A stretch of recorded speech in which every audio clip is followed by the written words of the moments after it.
तो महात्मा गांधी ने क्या किया, उन्होंने उस कानून को फाड़ दिया। तो मैं गांधी की तरह इस कानून को फाड़ता हूं।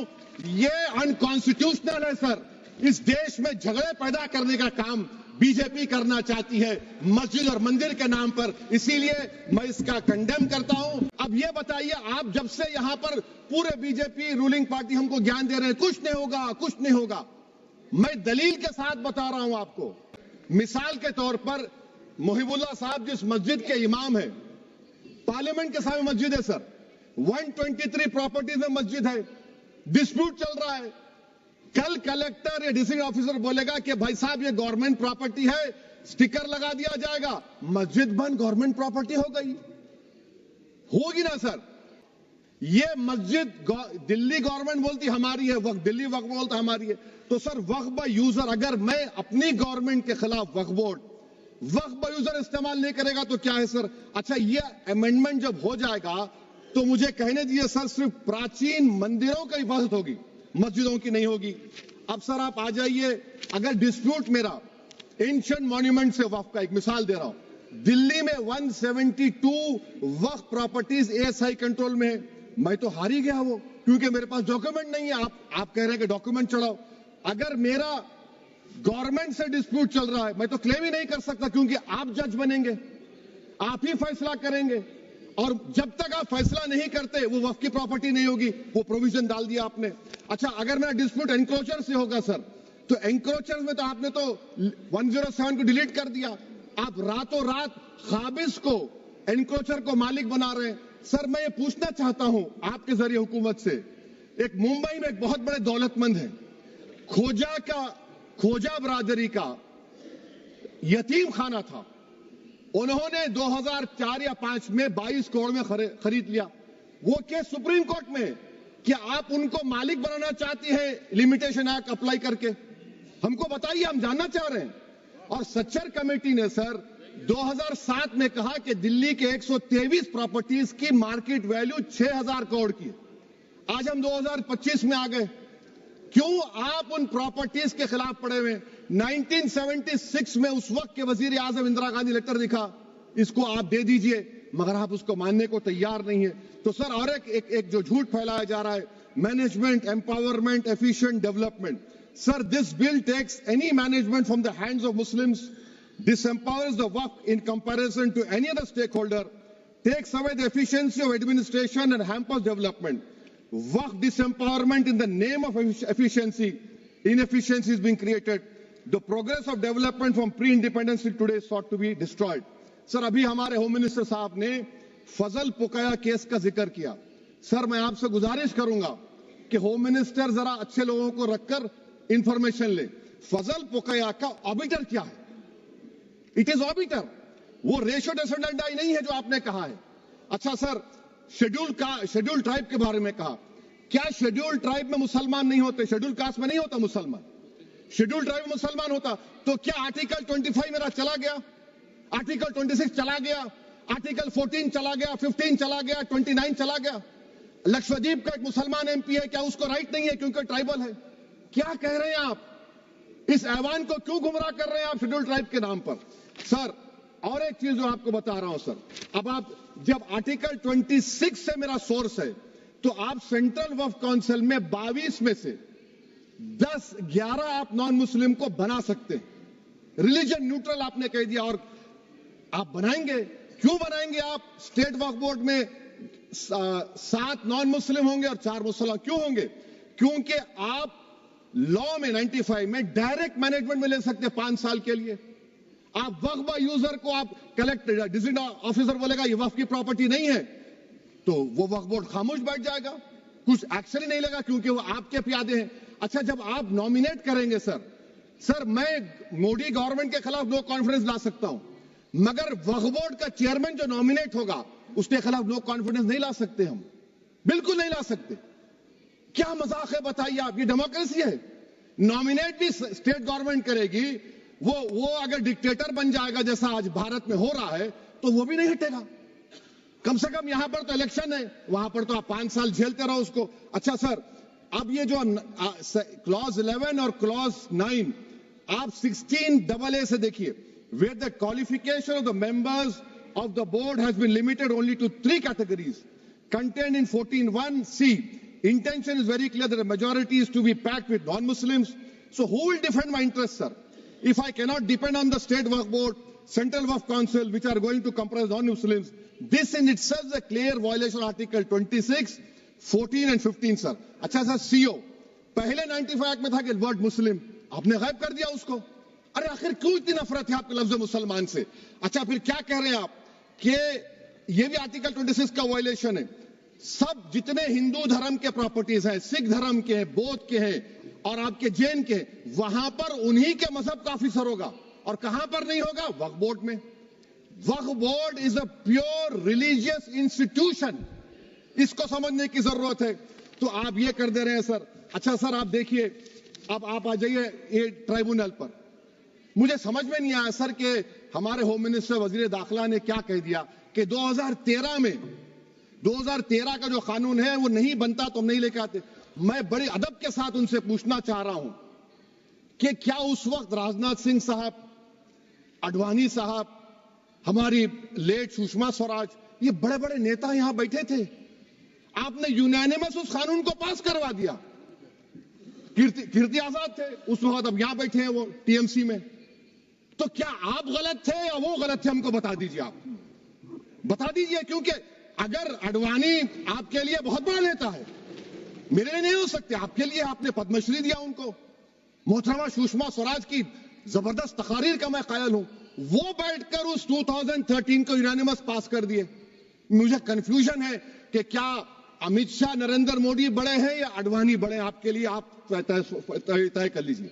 अच्छा सर, आपके tribunal sir, railway Clements tribunal, NGT tribunal, income tax, वैसे 14-15 ट्राइब्यूनल, हिंदू एंडोमेंट का ट्राइब्यूनल, सबका अपील नहीं होती, रिव्यू होता है। गृह मंत्री सरकार कह रही है कि नहीं, रोक दिए, रोक लगा। कैसे रोक लगाते हैं?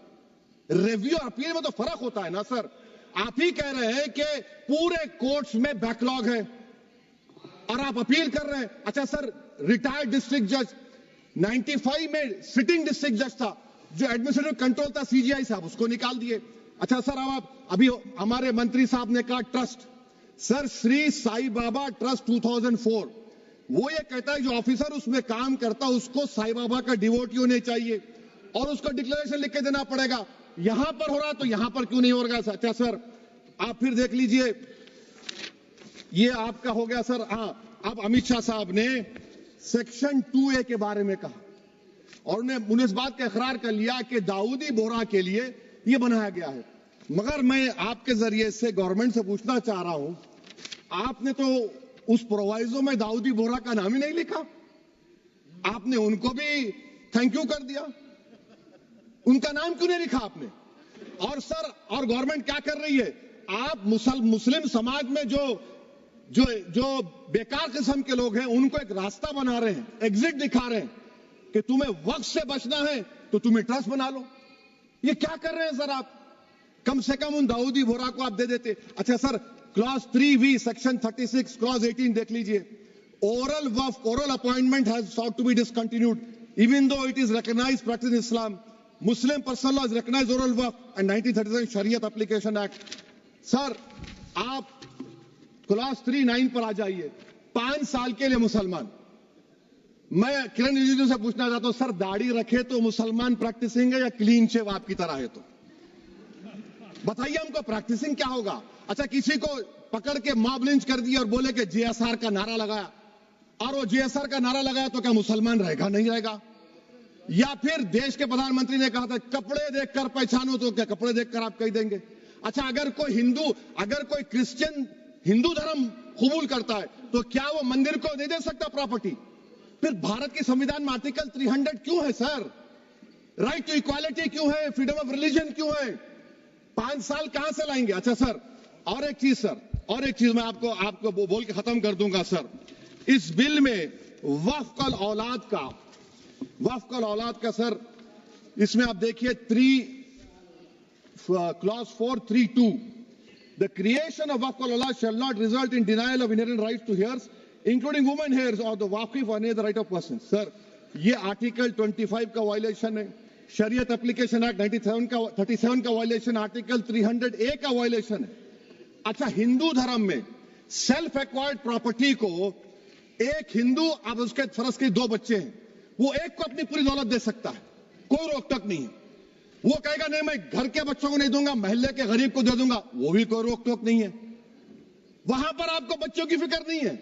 जब मैं अपनी प्रॉपर्टी को अल्लाह को मालिक बनाकर दे रहा हूं, आप कह रहे बच्चों की फिक्र नहीं है। इतनी मोहब्बत आप बिल्किस बानो से दिखा देते तो आपके लिए दुआएं देती आपके लिए।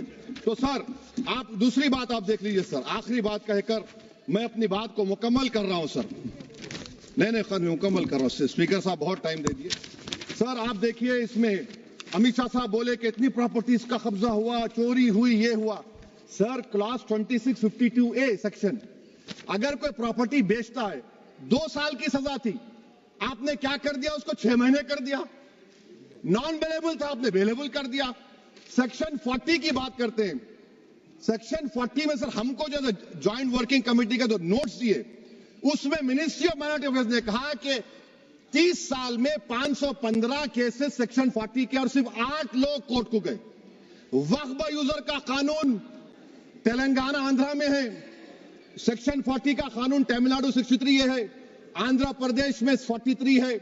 और सर आप डायरेक्शन दे रहे हैं। अच्छा, क्लॉज 4218B देखिए सर, आप रूल बना रहे हैं, कोऑपरेटिव फेडरलिज्म के खिलाफ है, इतना रूल बना रहे हैं। और आखिर में सर मैं आपको बताना चाह रहा हूं स्पीकर साहब, ये बिल का मकसद सिर्फ मुसलमानों को जलील और रुस्वा करना है, मुसलमानों को दूसरे दर्जे का शहरी बनाने का इनका मकसद है।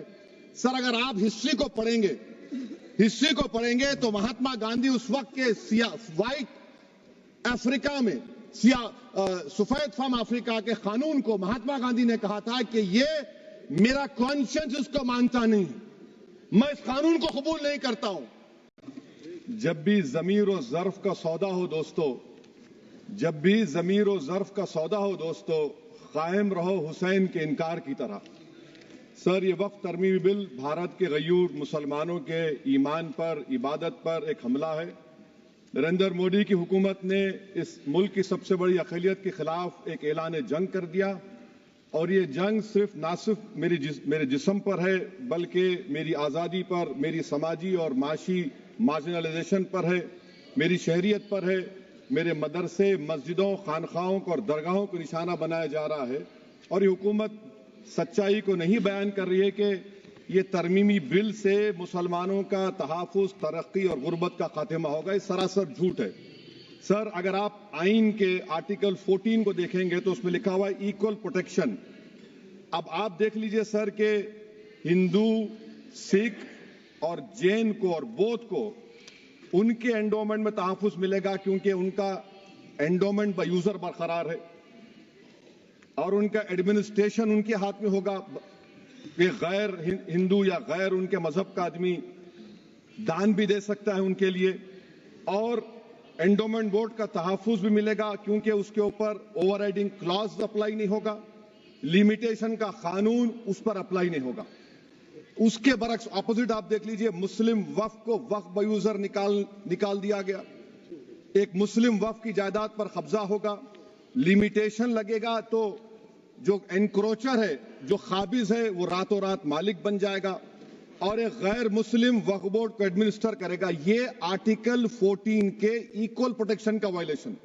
अब आर्टिकल 14 में सर इक्वालिटी बिफोर लॉ भी है, और उसका कैसा वायलेशन हो रहा है कि कोई आर्बिट्ररी स्टेप नहीं ले सकता, और कोई भी ऑफिशियल किसी भी तरीके से गलत आर्बिट्ररी फैसला नहीं लगा। यहां पर आप एक डेजिग्नेटेड ऑफिसर को रखकर वो फैसला लेगा कि ये जायदाद वक्फ की है, गवर्नमेंट की है। क्या ये प्रिंसिपल्स ऑफ नेचुरल के खिलाफ नहीं है जिसका तकर्रुर एग्जीक्यूटिव करती है? ये हमारे theory of separation of powers, Bharat के आइन का बेसिक स्ट्रक्चर का हिस्सा है। क्या इसका वायलेशन नहीं है? सर आर्टिकल 25 का वायलेशन कैसे है कि आप मुसलमानों से वक्फ यूजर छीन रहे हैं और फिर आप कर्ब कर रहे हैं वक्फ औलाद को, मगर वहीं पर दूसरे धर्म के मानने वालों को उनके मजहब पर चलने की पूरी इजाजत है। लफ्ज जो आर्टिकल 25 में इस्तेमाल हुआ सर, वो इक्वली एंटाइटल्ड, यहां पर मुसलमानों के इक्वल एंटाइटल्ड नहीं हो रहा। अभी हम गृह मंत्री का, वजीर दाखिला का यहां पर उनका हमने तकरीर सुनी, यहां पर वो ये कहते हैं वजीर दाखिला, शायद वो कटमुल्ला की जबान ना कह दें, वजीर दाखिला कहने पर वजीर दाखिला ने अपने बयान में कहा कि बोर्ड और काउंसिल जो होगा वो माने वक्फ इस्लाम से अलग है। सर, अगर ये बात सच है आपकी, तो फिर आपको ये कानून बनाने की जरूरत ही नहीं है, आप एक नॉन स्टैट्यूटरी बॉडी बना दीजिए। ये जो कानून बन रहा है ना सर, ये आर्टिकल 26 इसका सोर्स है, और आर्टिकल 26 जब इसका सोर्स है तो आर्टिकल 26 का ABCD क्या कहता है कि रिलीजियस डिनोमिनेशन को अपने मजहब के अफेयर्स खुद चलाना, मूवेबल इमूवेबल प्रॉपर्टी को लेना और एडमिनिस्टर करना। जब हिंदू धर्म को, बौद्ध धर्म को, सिखों को यह राइट दिया गया है, तो आप कैसे मुसलमानों से छीन रहे हैं? तो यह आर्टिकल 26 का ग्रेव वायलेशन है। तो सर, अब वक्फ यूजर का मामला देखिए, मिनिस्टर साहब ने कहा कि एंक्रोचमेंट हो रहा है, 17,000 एंक्रोचमेंट हुए हैं। तो यही नरेंद्र मोदी की हुकूमत ने 2014 में उस वक्त के मंत्री ने एक Waqf properties eviction of unauthorised occupants bill को इंट्रोड्यूस किया। आपने विड्रॉ कर लिया 2024 में उसको। क्यों विड्रॉ किया सर आपने? जब आप मान रहे थे कि एंक्रोचमेंट हो रहा है तो आपने बिल को विड्रॉ कर लिया। अच्छा सर, अब वक्फ यूजर को आपने निकाल दिया, माने कंडीशन क्या लगाए कि अगर उसमें डिस्प्यूट होगा और गवर्नमेंट प्रॉपर्टी होगी। सर, डिस्प्यूट तो है, और मैं आपसे गुजारिश करता हूं कि मैंने अपने 10 अमेंडमेंट दी हैं, आप इसको कबूल करिए सर, मुझे बोलने का मौका दीजिए, और उस पर डिवीजन का मैं डिमांड भी करूंगा। Thank you sir.